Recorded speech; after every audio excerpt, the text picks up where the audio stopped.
오늘 주시는 말씀 로마서 12장 2절입니다. Romans chapter 12 verse 2. 로마서 12장 2절.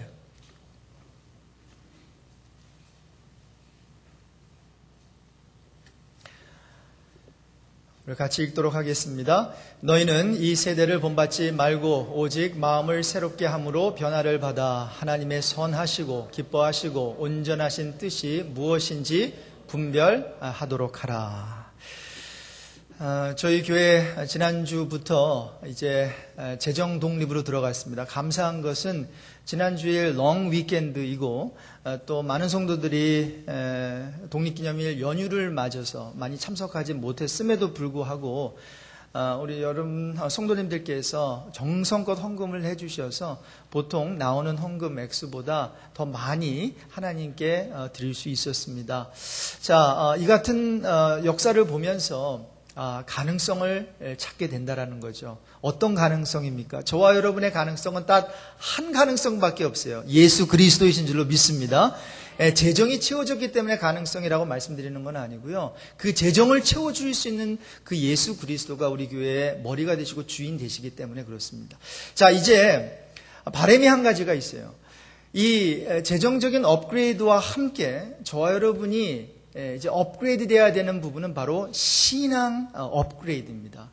그래서 오늘부터 8월 말까지 8번에 걸쳐서 우리 신앙 업그레이드 시리즈 설교를 하게 될 터인데요. 오늘은 첫 번째 시간으로 타협하지 않은 성도라는 제목으로 말씀을 전하겠어요. 여러분, 가나안 성도를 아십니까?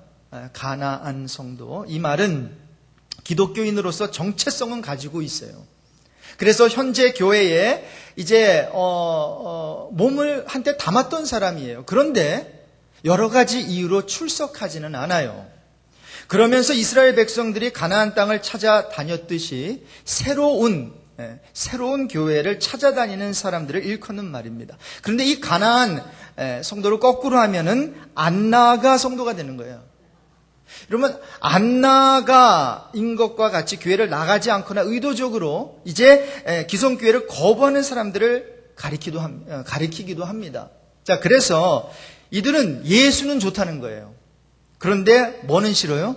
교회는 싫다는 거예요. 일부 타락한 성직자들과 또 참 타락한 교회의 모습을 보면서 예수님은 좋다는 거예요. 하나님은 좋은데 그런데 교회는 싫어. 목사님들은 싫어. 뭐 이런 거죠. 일부 목사님들은 싫어. 자, 그래서 주일에 교회에 나가지 않고 인터넷으로 예배를 드리는 성도들이 늘어나고 있다는 소식을 이제 한국 교회로부터 이제 전해 듣고 있습니다. 여러분, 인터넷으로 충분히 예배를 드릴 수 있어요. 충분히 예배를 드릴 수 있어요. 만약에 지역 교회에 나가지 못한다면, 내 몸이 불편해가지고 참 차 타고 가고 싶지만 내 몸이 physically 좀 limitation이 있어가지고, 한계가 있어가지고 TV 틀고 인터넷 틀고 참 좋은 교회 또 좋은 목사님 설교 들으면서 예배 드릴 수 있어요. 그러나 내 몸이 건강한데도 불구하고 집에서 예배를 드린다면 그것은 건강한 신앙인은 아닐 것입니다. 오히려 병든 신앙인일 것입니다. 자, 그래서 여러분, 우리의 신앙은 업그레이드 돼야 될 줄로 믿습니다. 자, 신앙이 업그레이드 되기를 원하는데 이제 앞으로 8주 동안 제가 좋아하는 존 스타트 목사님이 저술한 책 중에서 마지막 책이 있어요. The Radical Disciple. 이게 한국말로 어떻게 나왔는지 모르겠는데 이제 아주 급진적인 어떤 제자란 뜻이에요. 진짜 성도라는 말이죠. 그래서 마지막 그 저술한 책 내용에 보면 철저하게 헌신한 성도들의 8가지 특성이 언급되고 있어요. 자, 그래서 오늘부터 그 8가지 그 특성들을 한 가지씩 살펴보려는 것입니다. 자, 그래서 철저하게 헌신한 성도, the radical disciple, the first characteristic, 그것이 무엇인가 하면 non-conformity라는 거예요. 타협하지 않는 것. 책에 보니까 불순응으로 나왔더라고요. 불순응, 타협하지 않는 거예요. 여러분, 타협이란 단어를 아십니까? 사전에 찾아보니까 어떤 일을 서로 양보하여 협의함입니다. 자, 어떤 일을 이제 이루어야 되는데 양보하면서 협의를 하는 거죠. 그래서 여러분 의견이 분분할 때는 이 타협을 보는 게 굉장히 중요해요. 그래서 결국은 이 세상에서 훌륭한 리더가 누구냐?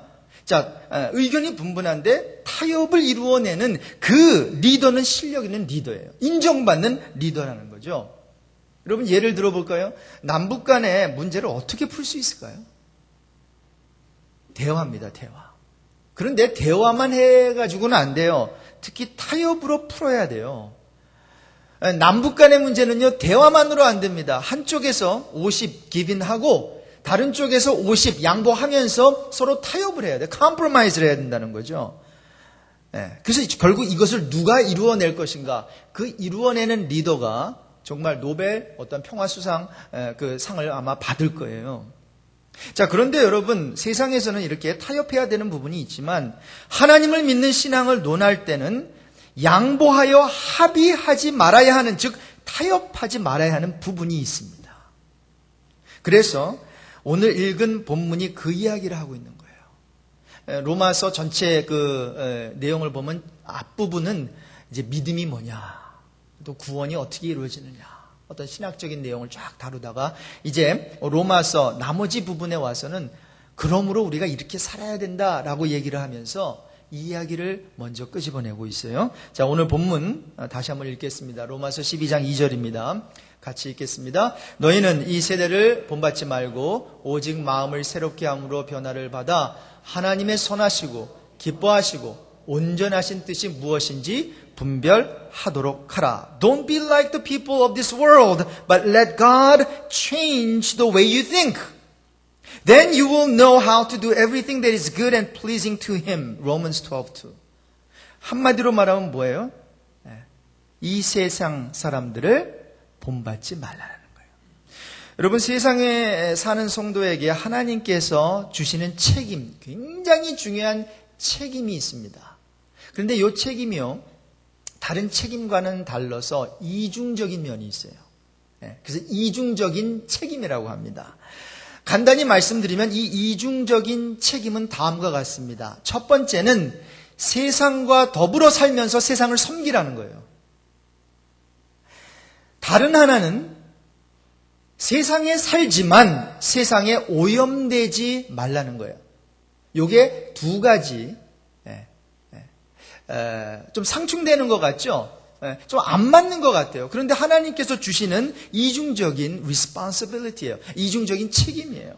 자, 이 같은 성도의 이중적인 책임을 제가 다른 말로 표현하면 여러분이 그 의미를, 그 뉘앙스를 금방 캐치하실 거예요. 자, 성도는 세상에 살지만 세상에 동요되지 않는 거라는 거죠. 그게 책임이에요. We are in the world, but we are not of the world. 이런 많이 들어보신 표현이죠. 이 표현을 예수 그리스도께서 하셨어요. 요한복음 17장 15절 16절에 보니까 우리 예수님께서 십자가 지시기 전에 하나님께 위대한 기도하죠. 대제사장적 기도를 하지 않습니까? 그러면서 이렇게 기도해요. Father, I don't ask you to take my followers out of the world, but keep them safe from the evil one. They don't belong to this world and neither do I. 무슨 말입니까? 하나님, 그들을 이 세상에서 데려가시면 안 됩니다. 왜? 이 세상에 살고 있기 때문에. 그러나 다만 원하는 것은 뭔가 하면 이 세상에 살면서 이 세상 다른 사람들처럼 악에 빠지지 않고 이들을 보존해 주시기를 원합니다. 요 기도였어요. 바로 이중적인 책임, 성도로서의 이중적인 책임을 잘 감당해 달라는 그런 기도의 내용이었다고요. 자, 그 이중적인 책임을 또 이렇게도 표현해 볼게요. 성도는 세상 일에 참여하지만 동시에 세상으로부터 분리되어야 된다는 거예요. We are to participate in the world, but at the same time we are to be separated from the world. 좀 감이 또 오시죠, 그렇죠? 감이. 여러분 이러한 티칭은, 이러한 가르침은 성경에 전체적으로 기록되어 있어요. 뭐 예를 들어 봅시다. 우리 사도 바울이 디모데에게 편지를 쓰면서 이런 얘기를 해요. 임금들과 높은 지위에 있는 모든 사람을 위해 기도해라. 무슨 말입니까? 이 세상에 살면서 세상 일에 개입하라는 거예요. 남몰라라 하지 말고 세상 일에 참여하라는 거예요. 자, 그런데 다른 부분에 보니까 고린도후서 6장 17절, 18절 그리고 다른 부분에 보면요. 그런데 그들과 부정한 것을 만지지도 말고 그리고 세상 사람들과 어떠한 그 펠로십 그런 거를 하지 말아라. 이런 얘기도 하거든요. 무슨 말입니까? participate를 하되 그러나 동시에 세상과 함께 separate, 분리되어야 된다는 거예요. 또 다른 면으로 한 번 더 표현해 볼게요. 성도는 세상에 적응하면서 살아야 하지만 동시에 세상에 대해 저항하면서 살아야 된다는 거예요. We are to adapt to the things of the world, but we also need to confront the world. 여러분, 우간다 대통령 이름이 뭔지 아세요? 무세베니예요, 무세베니.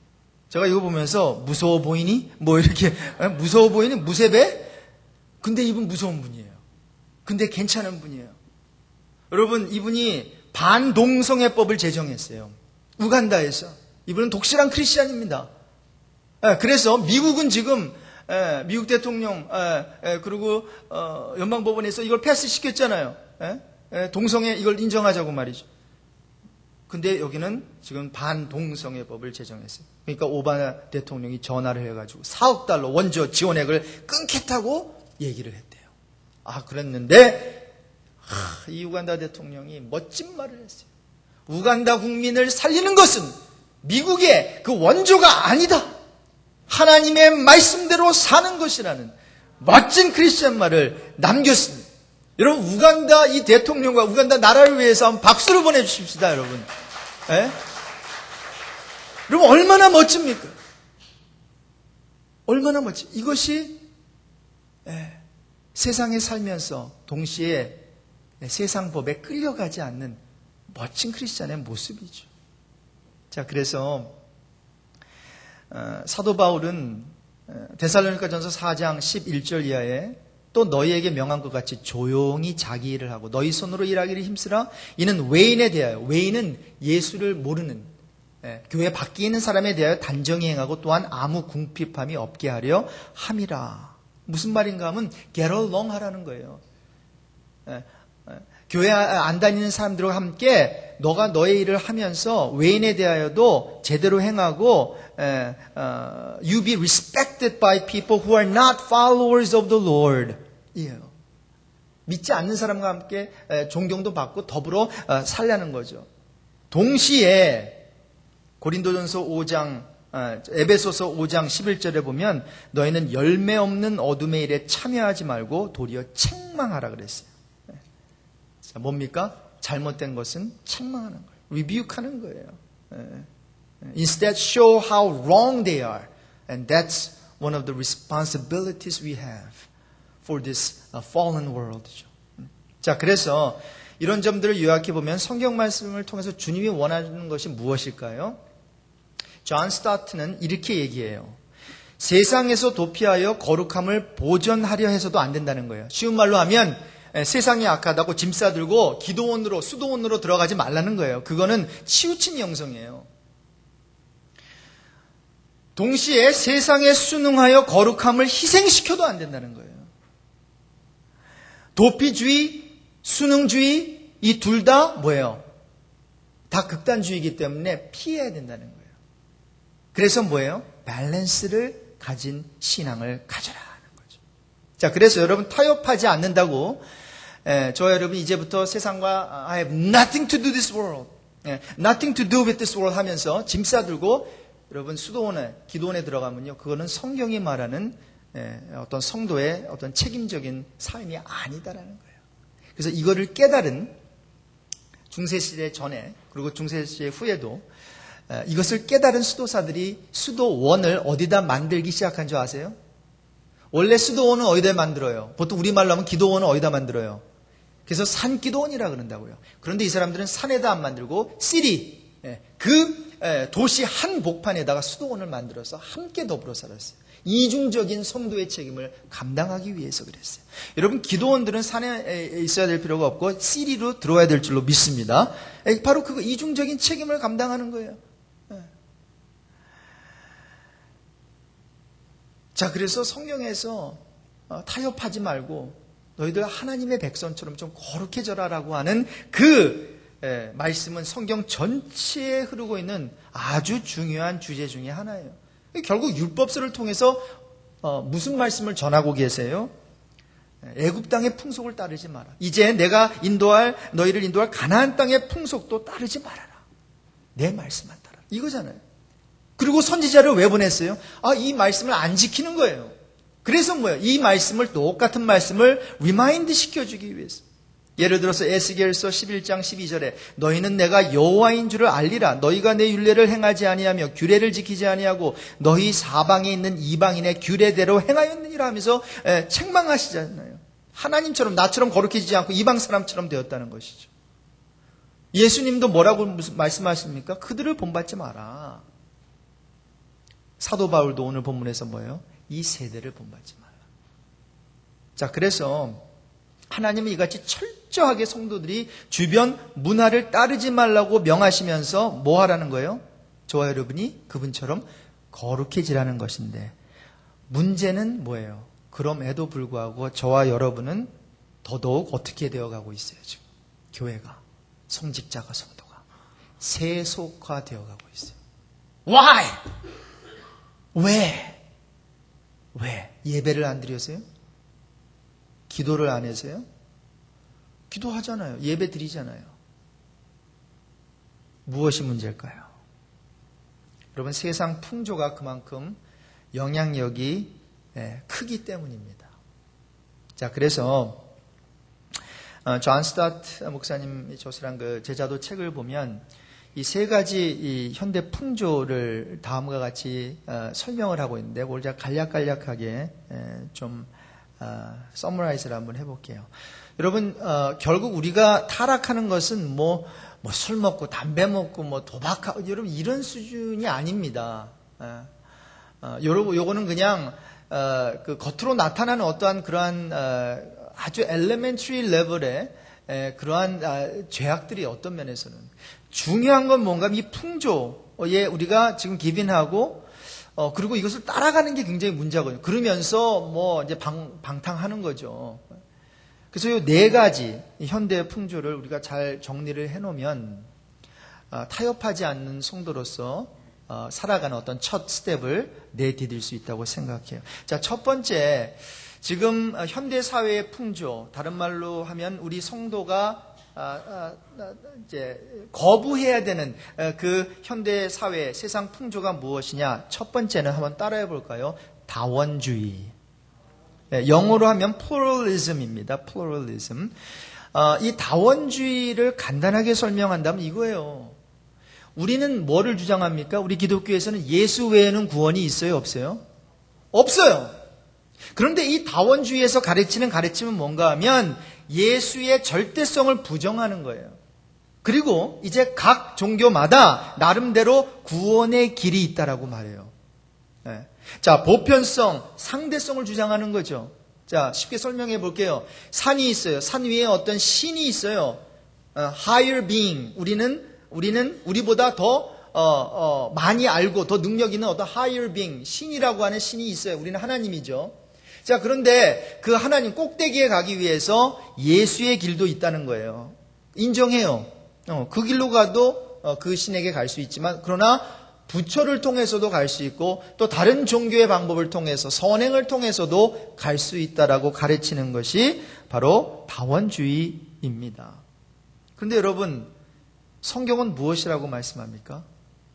사도행전 4장 12절에 보니까 다른 이로서는 구원을 얻을 수 없나니, 천하인간의 구원을 얻을 만한 다른 이름을 우리에게 주신 일이 있더라 없더라? 헷갈리세요? 없더라. 없음이니라. Salvation is found in no one else. For there is no other name under heaven given to men by which we must be saved. 예수를 통하지 않고는 구원은 없습니다. 그런데 이러한 성경의 가르침을 이 pluralism, 다원주의가 challenge하는 거예요. 도전하는 거예요. 근데 여러분, 지금 이 말씀을 듣고 있는 여러분 중에서도 뭐 예수만 그렇게 고집해야 돼. 예수 믿고 천국 갈 수 있지만 뭐 다른 방법도 있겠지 뭐 이렇게 생각하시는 분이 있을지 모르겠는데, 만약에 다른 방법도 있다면 예수가 왜 십자가에 돌아가셔야 됐습니까?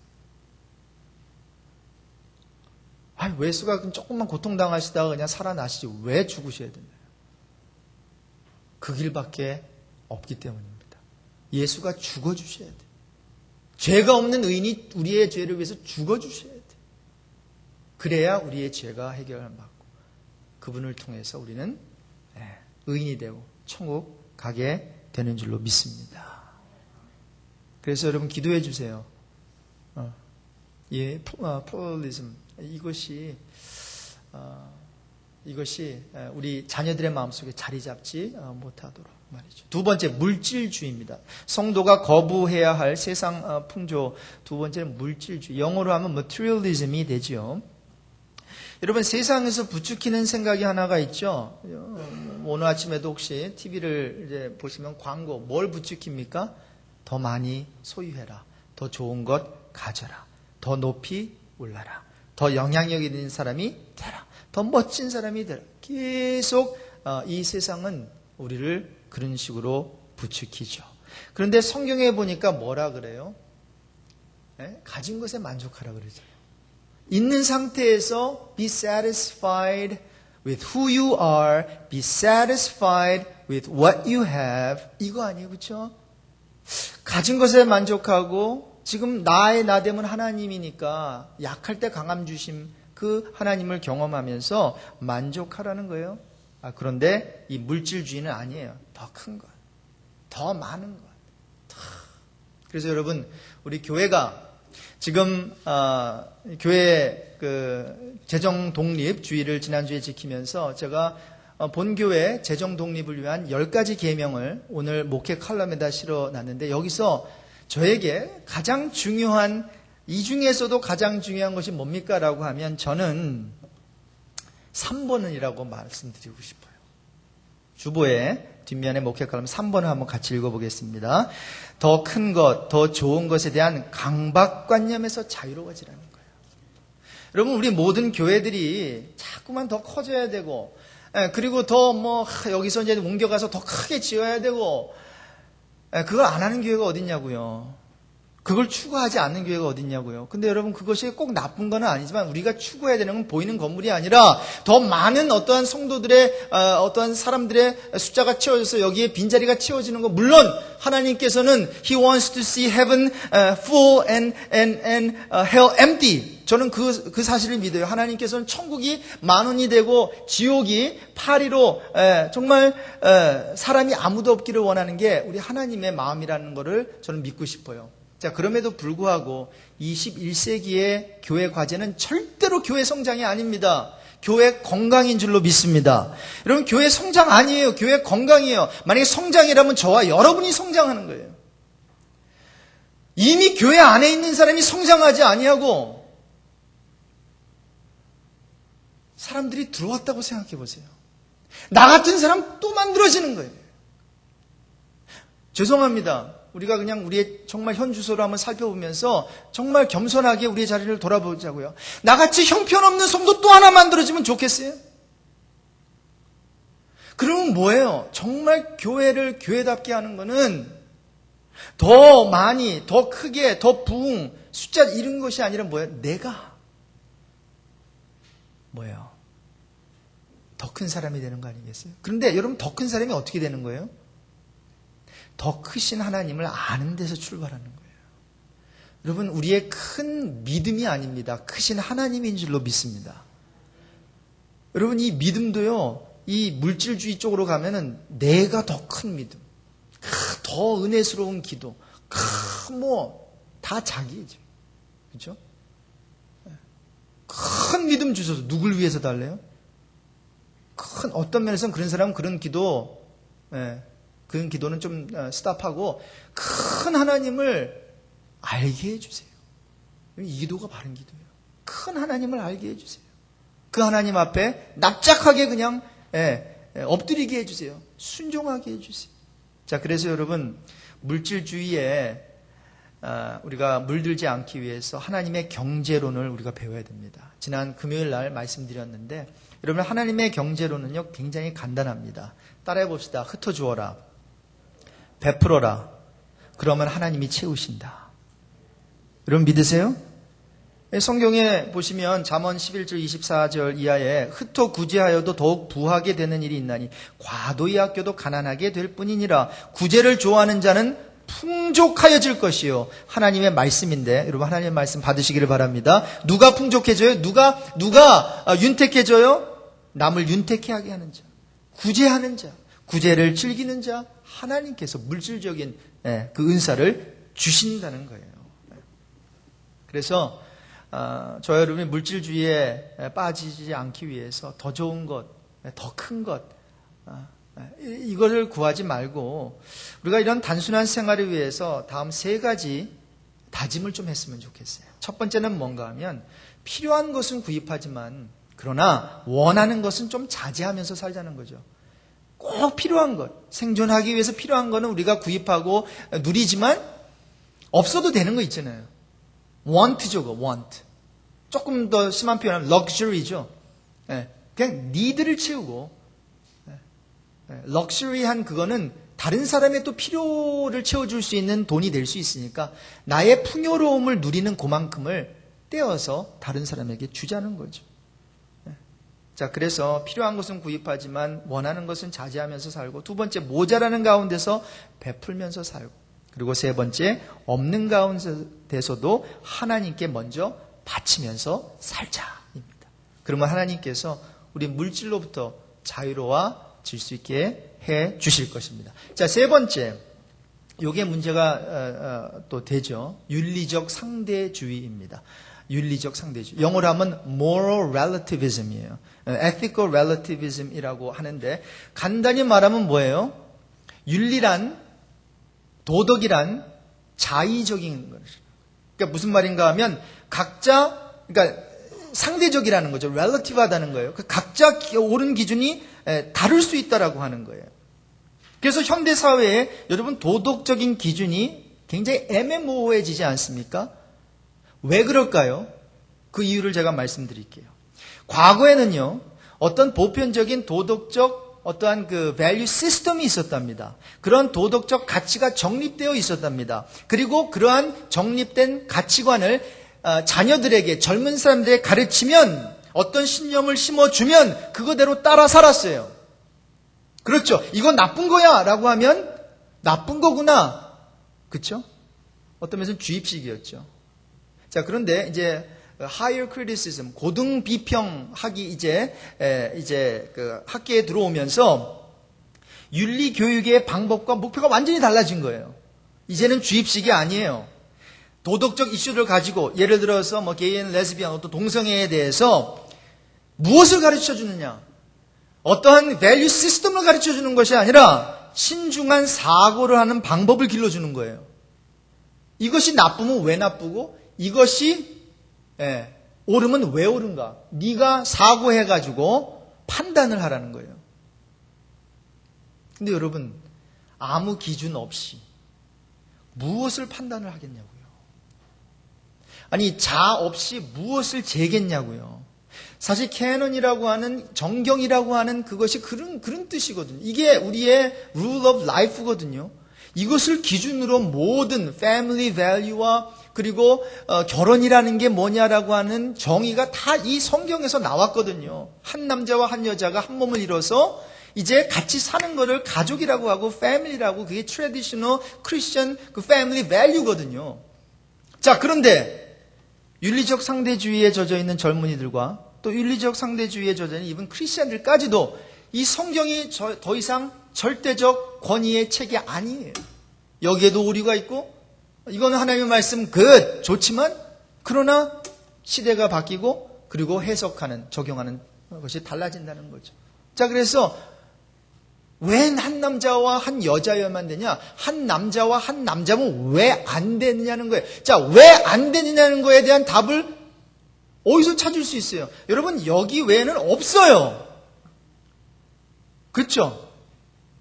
여기 외에는 없어요. 우리가 이렇게 살아왔으니까. 여러분, 살아왔다면 지금 사는 사람들 보면 남자와 남자 손잡고 여자 여자 손잡고 아이들 어답트해서 부부라고 하고 살면 그럼 그게 어떤 세상 풍조가 되는데 What's wrong with that? 이 말씀이 없으면 그러면 여러분 이제 앞으로 어떤 패밀리 밸류가 나옵니까? 왜 또 한 남자와 한 사람과 한 사람입니까? 한 사람과 여러 사람이면 어떻습니까? 거기에 대해서 뭐라고 대답할 거예요? 그렇네. 그 다음에 또 한 10년 지나고 20년 지나고 50년 지나고 왜 꼭 사람과 사람이어야 됩니까? 사람과 짐승은 안 됩니까? 여러분 거기에 대해서 어떻게 말할 수 있겠어요? 아니 기준이 없는데 자 그래서 이런 식으로 계속 사회가 흘러가다 보면 뭐 남녀 구분도 없어지고 보편적인 옳고 그름 그거 다 사라지고 그저 뭐예요? 아주 듣기 좋은 소리, 다양과 존중, variety and respect. 굉장히 좋죠? variety, respect. 사단은요 굉장히 좋은 단어만 pick and choose 해가지고 지금 TV 스크린에다가 막 때리고 있어요. 이제 스크린 뒤에 실루엣, 그림자 보이고 두 사람이 손을 탁 잡고 있어요. 우리는 저 사람이 어떤 커플일까? 탁 나오는데 흑인하고 백인이고 또 흑인하고 뭐예요? 동양 사람이에요. 또 여자와 여자가 손잡고 나와요. 여러분 그 커머셜 보셨어요? 남자와 남자가 손잡고 나오는 거예요. 그렇죠? 뭐예요? 다 억셉트하다는 거죠. 다 받아들이자는 거죠. 어떤 목사님이 그랬어요. 지금 이 시대 문제는 인권을 너무 존중하다가 신권을 완전히 무시해버린다. 맞는 말씀인 것 같아요. 여러분 하나님께서는 인권을 존중해 주시는 분이에요. 그런데 여러분 이게 너무 도가 지나치게 되고 인권을 너무 존중하다 보니까 신권을 무시하게 된 거예요. 네. 자, 그래서 윤리적 상대주의 여기에 우리가 물들면 안 되겠어요. 마지막으로 나르시시즘이에요. 영어로 표현하면 나르시시즘. 한국말로 하면은 나르시시즘인데 여러분이 아시는 대로 지나친 자기 애착이죠. 그렇죠? 그릇된 자기 사랑이에요. 그릇된 자기 사랑. 예, 하나님은 우리를 사랑하세요. 너무나 사랑하세요. 너무나 사랑하셔서 우리가 그 사랑을 어떻게 표현하지? 우리 쪽에서는 이렇게 표현할 수 있겠죠. 이 우주에 나 하나밖에 없는 것처럼 하나님께서 사랑하신다. 여러분 그런 느낌 가지고 계세요? 이 우주에 나 하나밖에 없는 것처럼 하나님께서는 나를 정말 사랑하신, 정말 그렇게 사랑하신. 그래서 성경을 쓰는 사람이 그 하나님의 그 같은 사랑, 엄청난 사람을 어떻게 표현하지 하다가 어떻게 표현을 했어요? He is a jealous God. He is a jealous God. 질투하시는 하나님이라. 하나님의 사랑은 질투하시는 사랑. 절대로 빼앗기지 않는, 끝까지 사랑하는. 예, 하나님의 사랑 안에 있는 참으로 존귀한 자들이에요. 틀림없습니다. 그런데 여기다가 사단은 자꾸만 음성을 들려주죠. 네가 할 수 있어. 넌 소중해. 그러면서 네가 하나님처럼 될 수 있어. 자, 그러면서 요즘 제가 엄청난 폭로를 할게요. 단에서 이런 얘기 들어보셨죠? 하나님을 사랑해야 됩니다.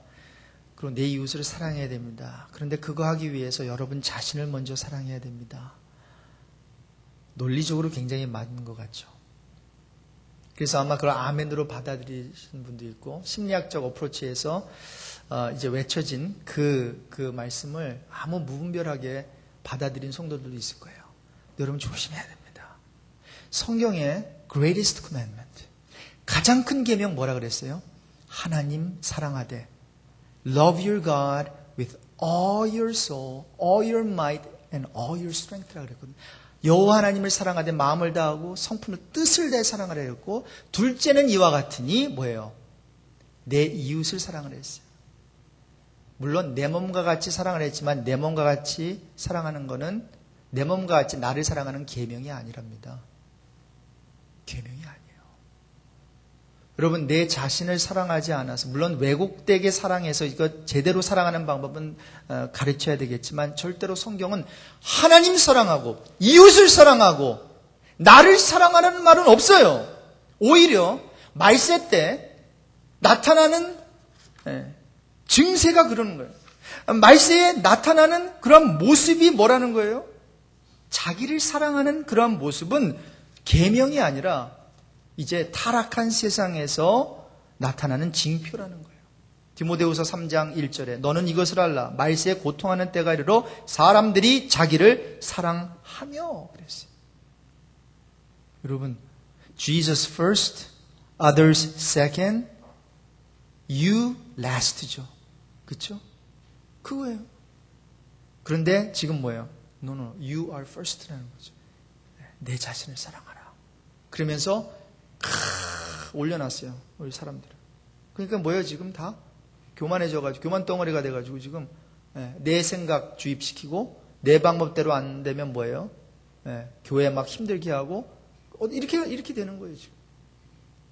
그러니까 교회가 타락하고 성직자 타락하고 평신도 지도자들까지도 이렇게 물들어 있죠. 자, 결론입니다. 이러한 시대, 다원주의, 물질주의, 윤리적 상대주의, 그리고 나르시시즘에 대해서 이러한 어떤 세상의 물결들이 엄습해 오는데 이것을 어떻게 해결할 수 있을까요? 여러분 해결하고 계십니까? 지금 아마 여러분 혼자 세상에 뛰쳐나가면요, 주일날 와서는 성경 말씀도 있지만 월요일부터 토요일까지 이 세상에서 축복받기 위해서 하나님의 방법 따르는 것이 아니라 아마 세상의 방법 따르실걸요? 그렇지 않습니까? 여러분, 축복받기 위해서 하나님의 말씀 따릅니까? 아니면 세상의 방법 따릅니까? 솔직해집시다. 돈 좀 더 벌기 위해서, 내가 안정적으로 재정적으로도 안정되기 위해서 하나님의 말씀을 따르냐면 아니면 세상의 방법을 따르냐고요. 전자입니까? 후자입니까? 후자입니다. 세상의 방법을 따릅니다. 세상의 방법을 따라야 축복받는다고 우리는 이미 생각하고 있습니다. 믿는 사람까지도. 그리고 하나님의 말씀은 이 시대에 안 맞는다고, 그렇게 살면 망한다고 말하고 있습니다. 자, 이런 시대 속에서 어떻게 이런 도전 앞에서 우리가 승리할 수 있겠어요?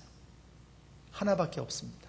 그 방법은 항상 2000년 전에도 마찬가지였고 지금도 마찬가지입니다. 하나님의 방법은 공동체입니다.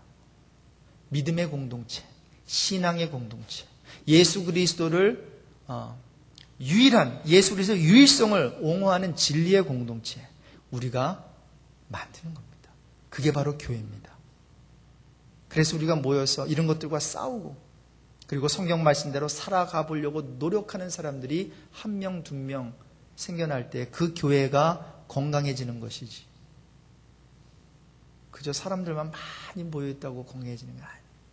저는 다시 한번 이 교회에서 목회를 하면서 정말 여러분 한 분 한 분이 명품 성도가 되기까지, 좀 구차하실 수는 있겠지만 제가 여러분 붙들고 함께 한번 이러한 신앙의 씨름을 한번 해볼까 합니다. 여러분들이 허락만 해주시면. 그래서 지금 항상 신앙에는 다음 단계가 있다라고 하는 게 굉장히 중요해요. 여기 머물러 다음 단계가 있으니까 그 다음 단계만 여러분이 딱 정말 눈 감고 하나님 나 다음 단계로 올려주십시오. 내가 기도하면서 노력하겠습니다. 도와주세요 하면서 다음 단계로 가면 우리 교회는 다른 것 변하지 않아도 우리 교회는 건강한 교회가 될 줄로 믿습니다. 작지만 강한 교회, 강소교회가 되기를 주님의 이름으로 축복합니다.